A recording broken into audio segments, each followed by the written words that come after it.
So you're trying to start a surplus funds business and you have clients that you talk to, but you never get your contracts back. Or you talk to somebody, but you can't quite hook them. Why is that? I've got one word that's going to help you in this. Watch this video and find out.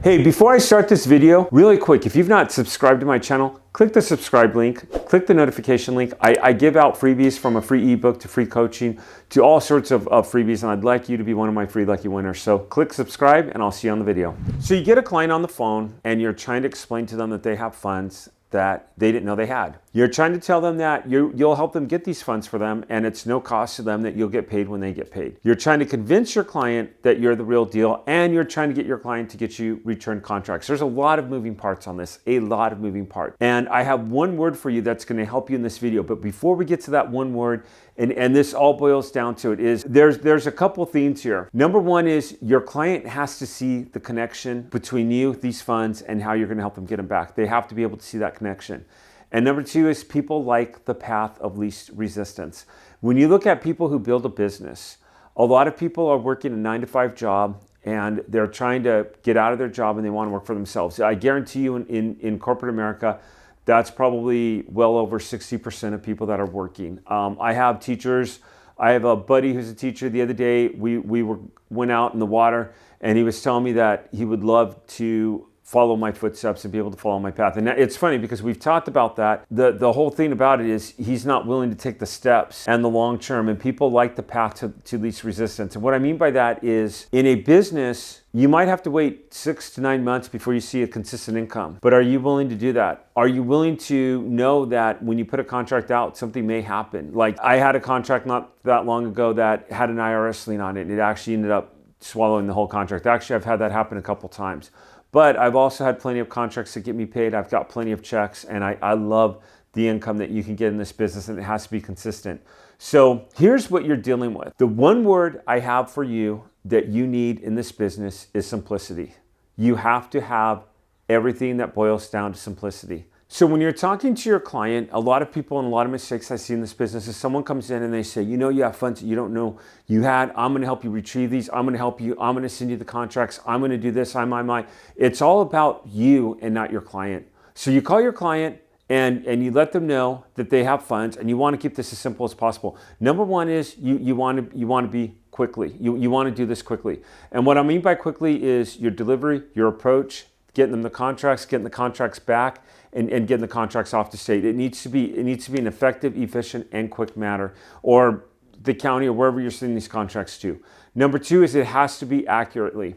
And what I mean by that is the worst thing you could do is you send out contracts and you don't have something notarized correctly, you don't put their name in, you don't turn it in. Now, it can be, and I do tell people that sometimes like a county may require additional paperwork. I just recently had this happen. I had a woman who had the rights to funds, and it had turned out that she was using a different ID, that she had been remarried and from her late husband, and she was claiming his funds as well, and we were getting that. So what we had to do is we had to show that she was married. We had to show that she was married at the time he was deceased, and we had to show paperwork. It is very common to have to go back and redo late paperwork. That was a tax overage in Florida, and that was a very attractive deal that we had with that one right there. So there's a difference between that and having to call up a client and say, oh, you know what?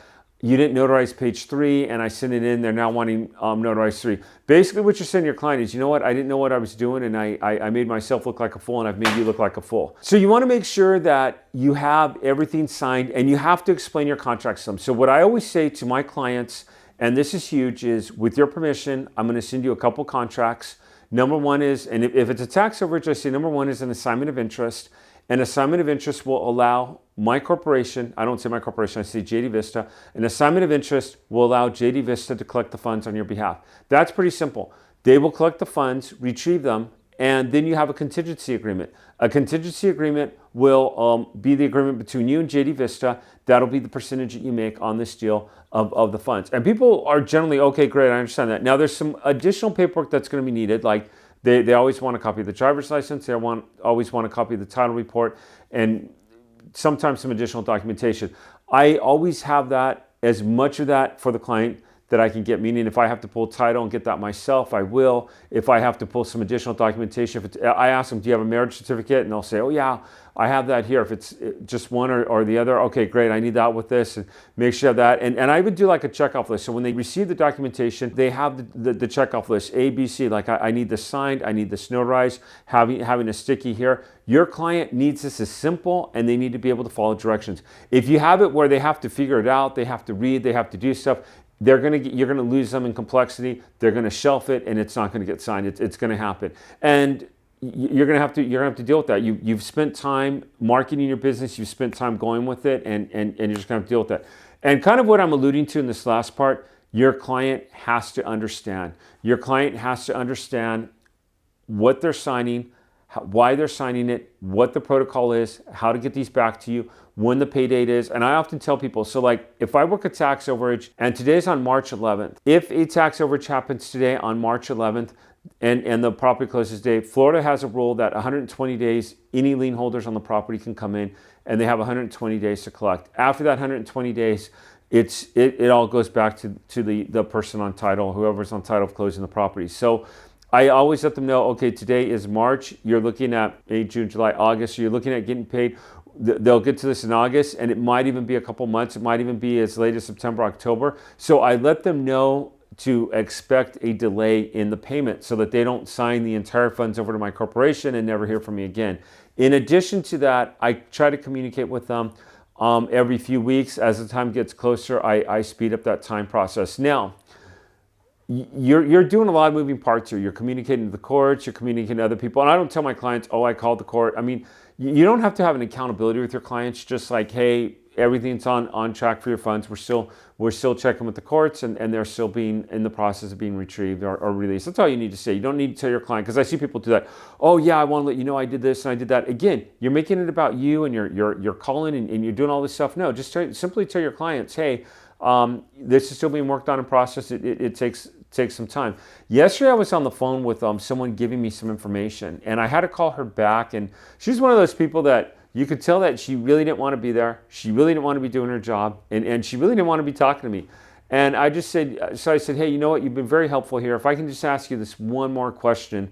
And that's after I had to call her back, because I called her back and she referred me to the site, but there was something unclear on it, so I had to call her back again. And she was giving this to me, and you have to be upbeat in this business.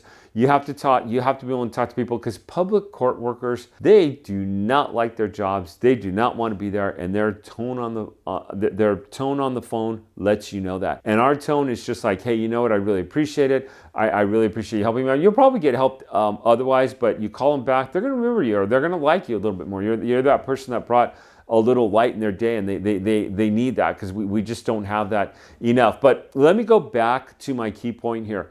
When you get your client and you get a verbal yes from your client, you need to keep this process simple. You don't want a complex process. A complex process is seeing them contracts, making it about you, not explaining everything thoroughly, them getting. A simple process would be, hey, here's the contract. So even if it's a state fund, maybe putting a little sticky note right where they have to sign here, this has to be notarized. Let them know, when can I follow up with you? Can I email you? If they say follow up with me next Monday, great. Can I email you a confirmation on that? Send them a confirmation email. Really make this a simple process where they see everything done for them. They see you as an expert. They see you as organized. They see you knowing what you're doing and what you're talking about, and they want to work with you. Keep it simple. There's that old saying, my drafting teacher in high school, Mr. Reed, if you're still around, Mr. Reed, good old Mr. Reed. Mr. Reed would always say, KISS, keep it simple, stupid. That was his phrase to the class. But yeah, just keep it as simple as possible. Simplicity, that's what you need to have in this business. Thank you for watching. Do me a favor, if you enjoyed this video, please give me a like. If you have any questions, feel free to comment. Again, if you haven't subscribed to my channel, seriously, what are you waiting for? Subscribe, hit the notification link. I may call you out. I may send you an ebook. I may give you a free coaching session. You never know. Subscribe to my channel if you haven't. I'll see you on the next video. Thank you for watching.